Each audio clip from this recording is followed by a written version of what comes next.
जी अस्सलाम वालेकुम। उम्मीद है सब खैरियत से होंगे। मैं हूं आपका दोस्त मोहम्मद बिलाल।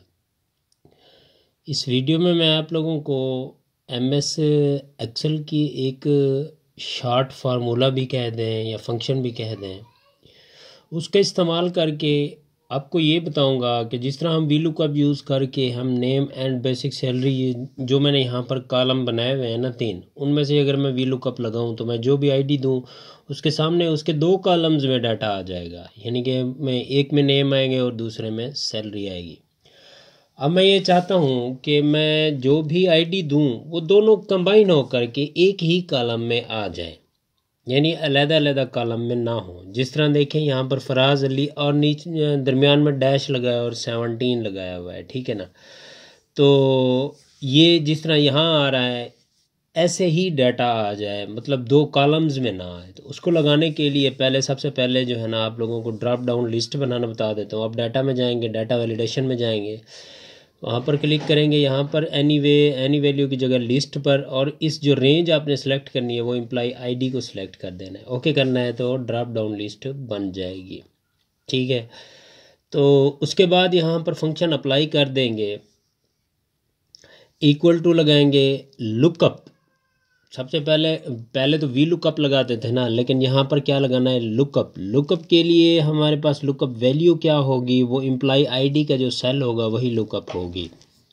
उसके बाद हमारा लुकअप वेक्टर आ जाता है। लुकअप वेक्टर वही होता है जो हमारा एम्प्लॉय आईडी है, उस वो वाली रेंज, उस टेबल में जो रेंज होगी वही हमारा रिजल्ट वेक्टर होगा, लुकअप वेक्टर होगा।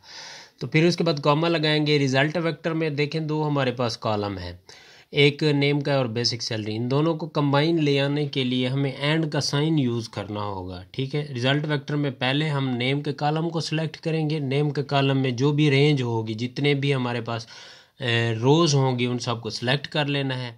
सिलेक्ट करने के बाद एंड का साइन लगाना है, फिर कॉमा लगाना है। इन्वर्टेड कामाज में स्पेस देनी है। इन्वर्टेड कामाज में अगर आप स्पेस देंगे तो 2 यानी कि नेम एंड बेसिक सैलरी के दरमियान स्पेस आ जाएगी।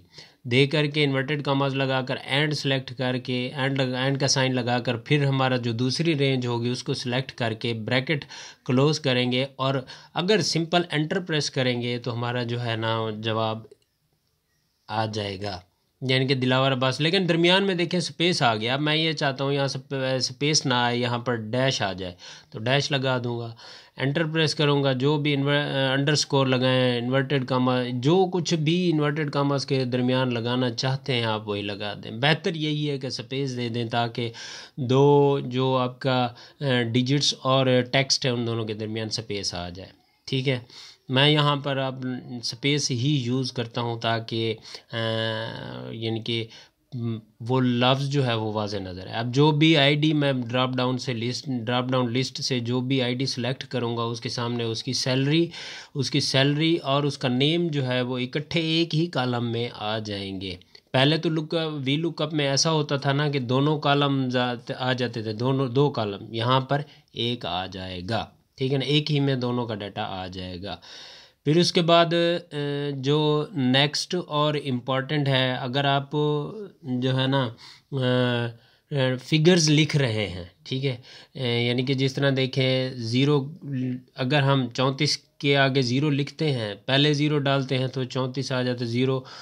0 काउंट नहीं होता बेसिकली, ठीक है। तो यहाँ पर देखिएगा, मैं 0 लगाकर 34 लगाता हूँ, 0 लगाकर 34 लगाता हूँ तो क्या आएगा, एंटर प्रेस करूँगा, 0 ख़त्म हो जाएगा, ठीक है। तो ये 0 यानी कि टेक्स्ट के पहले, डिजिट्स के पहले 0 कैसे लानी है, क्या करना है आपने वो जो इन्वर्टेड कामाज होते हैं ना, इन्वर्टेड कामाज में जो सिंगल इन्वर्टेड कामा होता है, सिंगल इन्वर्टेड कामा आपने वो लगाना है, ठीक है। फिर आपने 0 लगाकर जो भी डिजिट्स हो वो ऐड करना है। सिंगल इन्वर्टेड कामा 0 और 34। अब एंटर प्रेस करेंगे, इन्वर्टेड कामा तो हट जाएगा, 0 आ जाएगा। ये इसकी ट्रिक थी कि how to add 0 before number, यानी कि नंबर से पहले 0 ऐड कैसे करें।